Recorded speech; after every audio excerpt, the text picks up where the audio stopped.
ते दुःख संपल्याशिवाय राहणार नाही. ज्याच्या ज्याच्या संसारामध्ये संकटाची बाधा आहे ती बाधा संपल्याशिवाय राहणार नाही. देवा तुकडे सांगतात अरे पुण्यवंत व्हावे घेता सज्जनांची नावे नेघे माझी वाचा तुके महालाभ भुकासाठी. देवा जगाच्या पाठीवरती जर पुण्यवंत व्हायचं असेल तर संतांच्या रस्त्याने गेलं पाहिजे. ज्या दिवशी संत जीवनात येतात ना त्या दिवशी संत आमच्यावरती कृपा करतात. ज्या दिवशी संत जीवनात येतात त्या दिवशी प्रेमाची भावना आम्हाला मिळते. ज्या दिवशी संत जीवनात येतात त्या दिवशी परोपकार मिळतो आणि ज्या दिवशी संत जीवनात येतात त्या दिवशी जीवनाचा महालाभ मिळतो.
महालाभ भुकासाठी. काय जीवनातला महालाभ आहे? धनवंत होणे म्हणजे महालाभ आहे का? अजिबात नाही. संत सांगतात की माणसानं पुण्यवंत झालं पाहिजे हा सगळ्यात मोठा महालाभ आहे. फार मोठं भाग्य आहे देवा तुमचं आणि आमचं. सद्गुरू बाळूमामाच्या दरबारात तुम्हा आम्हाला बसायला मिळते याच्यापेक्षा तरी मोठा महालाभ कुठला?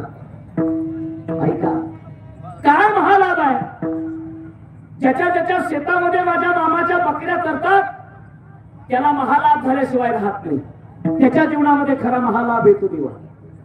महाराज फार मोठा त्याग आहे माझ्या बाळूमामांच्या सेवकाचा. देवा बघा ना मला वाटते 6 दिवस झालं तुमच्या इथं पालखी देव. आम्ही कितीतरी जाग्यावरती पाहतो मामाचे सेवक रात्रंदिवस सेवा करत असतात. देवा बकऱ्या चालायचं काम करत असतात. फार मोठा त्याग आहे त्यांचा. त्यांच्यासारखा त्याग तुम्हाला करता येणार नाही देवा. तो त्याग मामाचे सेवक करतात. बकऱ्या चालायचं काम दिवसभर करतात. देवा फक्त आणि फक्त सामर्थ्य माझ्या सद्गुरू बाळू मामाचं आहे. मामाचं सामर्थ्य देवा. जगाच्या पाठीवरती पंचमहाभूतावरती माझ्या मामाची सत्ता आहे देवा. मामाची सत्ता धरतीवरती आहे. मामाची सत्ता अग्नीवरती आहे. मामाची सत्ता पाण्यावरती आहे. मामाची सत्ता वायूवरती आहे आणि मामाची सत्ता आकाशावरती आहे. या पंचमहाभूतावरती माझ्या सद्गुरू बाळू मामाची सत्ता आहे. पण महाराज ही सत्ता मात्र आम्हाला कळत नाही. जे जी बाळू मामाच्या चरणावरती नतमस्तक होता ना त्याच्या जीवनाचा उद्धार झाल्याशिवाय राहत नाही देवा. मामा आमचा उद्धार करून जातात. मामा दुर्जनाला जवळ करतात. त्याच्या जीवनामध्ये क्रांती घडवून आणतात. दुर्जन सुद्धा सज्जनाच्या मार्गाने चालतो. हे सत्पन्न माझ्या सद्गुरू बाळू मामा. दुर्जन सुद्धा चालतो देवा. काय मामाचे लक्ष? ज्याच्या ज्याच्या घरामध्ये पीडा आहे ज्याच्या ज्याच्या घरामध्ये बाधा आहे ज्याच्या ज्याच्या घरामध्ये दुःख आहे ज्याच्या घरामध्ये संकट आहे ती पीडा आणि ते संकट आणि ते दुःख हरण करण्याचं काम माझ्या सद्गुरू बाळू मामाने केलं आहे. राधानगरीमध्ये नरतवडे नावाचं गाव आहे. त्या नरतवड्यामध्ये बलवंत मुकुदम नावाचा एक इसम आहे.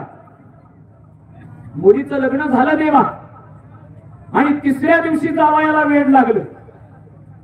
जावयाला वेड लागल्याबरोबर देवा घरामध्ये रोगराई पसरली. त्या बळवंत मगदुमाच्या घरामध्ये रोगराई पसरल्या.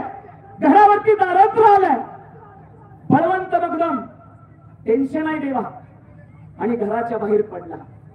इकडं तिकडं भटकू लागला. कुणीतरी सांगितलं मुकदमा ज्याच्या ज्याच्या जीवनात दुःख आहे ते दुःख हरण करणारा कलियुगाचा आदमापूरचा राजा त्याचं नाव संत बाळूमामा. जा म्हणले त्याच्या चरणावरती. मामा सुरपलेला होता देवा.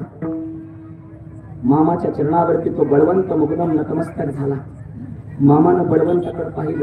मामा म्हणतात ए कुणाच्या घराला आग लावायला आलास? डोळ्यात पाणी वाहतंय बळवंत मगदुमाच्या.